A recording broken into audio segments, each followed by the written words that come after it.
did offer significant caveats, though. Joining me live is Shadow Home Affairs Minister James Patterson. Thanks for your time. The caveats are major. There could be no role at all for Hamas and no threat to Israel.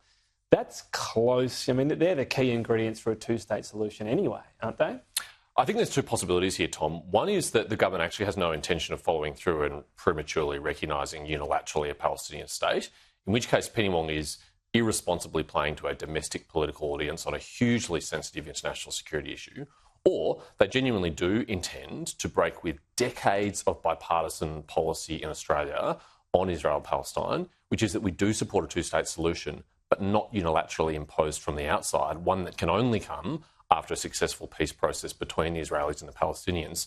Now, neither of those things are good. I'm in the camp that I think they are looking like they're going to seriously walk away from this. Let's remember, Labor said before the last election, there is no difference between the major parties on Israel. That is now looking like it was a lie. We'll see what happens. As I said, she wants a debate. My understanding is it would go through Cabinet.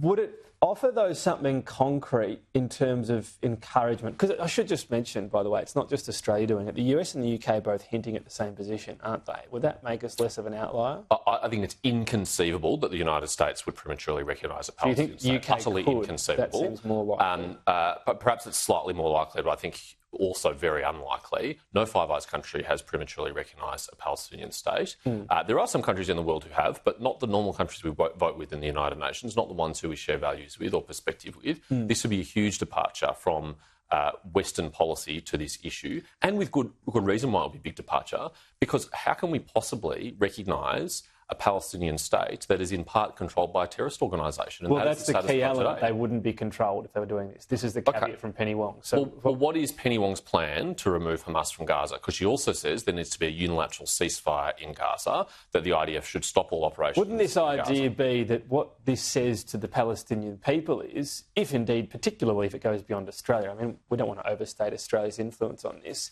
if you really do,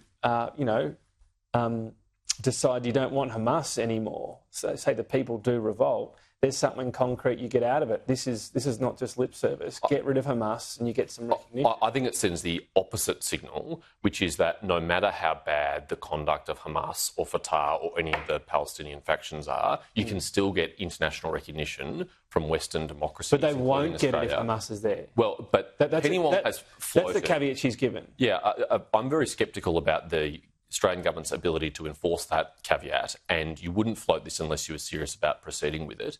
Let's remember, if Hamas on the 6th of October, when they're planning this operation, in their wildest dreams, they would not have thought that the response to the slaughter of the largest number of Jews since the Holocaust would be that a country like Australia would recognise a Palestinian state. That is not what they would have dreamed of, but that is what they probably wouldn't dream of being kicked out of power, though. So I know you said the Australian government can't enforce it. I mean, I don't think they're talking about enforcing it. It's a condition that has to exist.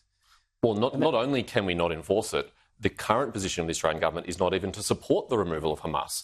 Penny Wong says the war in Gaza should stop now. That means the 4 brigades of Hamas who remain in Rafah will control Rafah, and as the IDF withdraws, ultimately will take control over Gaza. Really, the only way Hamas leaves is not by their own will, is it? It's the people would in some way oust them. That's what needs to happen. Isn't this a message to Palestinian people as much as to anyone else?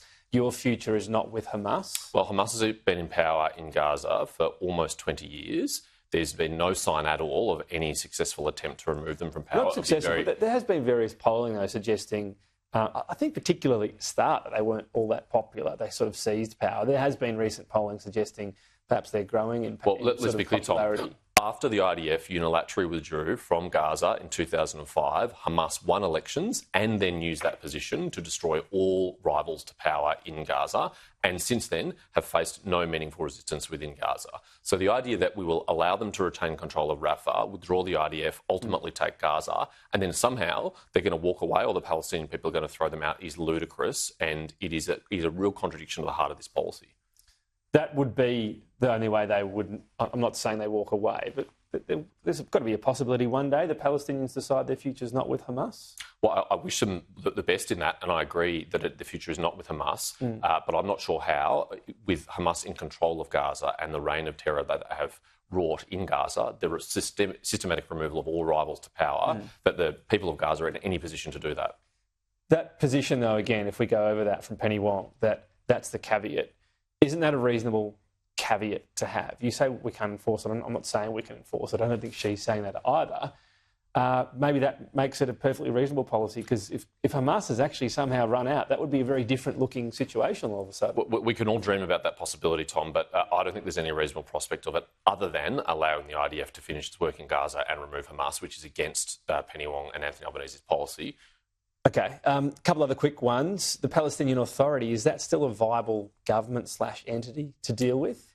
Well, they're about 15 years into their first 4-year term in the West Bank, and I think widely recognised as being incompetent and corrupt, and it's very difficult to see how you would even recognise that state. Let's remember that it is a policy of the Palestinian Authority to pay the families of terrorists who kill Israelis a pay-for-slay program. I'm not sure any Australian government could responsibly recognise that entity either. And the history of the Israeli-Palestinian peace negotiation process, as very well documented by Clinton administration officials who were there, is that Israel makes repeated offers of peace. The Palestinians always reject that or make unreasonable demands that could never be agreed It's not listed as a terror organisation, though, is it? If that's what we were left with, we, the world, were left with, if Hamas were somehow forced out, would it be at least worth opening negotiations? Because everyone agrees you wouldn't even negotiate with Hamas. Would you try with the Palestinian Authority? Well, the basis of peace is that you recognise Israel's right to exist, that you recognise that both people have rights to self-determination, that they should be within secure borders and that they should control their own affairs. That's a reasonable starting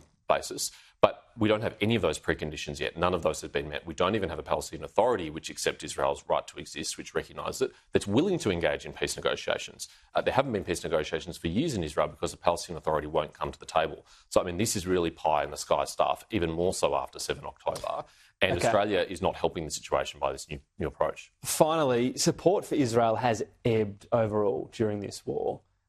Comments even from Donald Trump to Israel media saying, you've got to sort of watch what you're doing. Does the Prime Minister Netanyahu wear at least some of the blame for this, for the way the war's been conducted, in your view? Well, I was in Israel about a month ago, Tom, and make no mistake, there are many Israelis who are very angry with the Prime Minister. Big protests right now. That's right, and his government. And it's very clear from opinion polling in Israel that if an election were held today, his government would be thrown out and there would be a new Prime Minister. But that's a matter for Israelis to resolve. It's not for us to commentate on. What do you make of the way that he effectively has run the war? Well, I'm not going to run a commentary on that from the cheap seats in Australia. There are a lot of armchair military experts who reckon they could have done it better, but I'm not saying I know better than the Prime Minister or his war cabinet.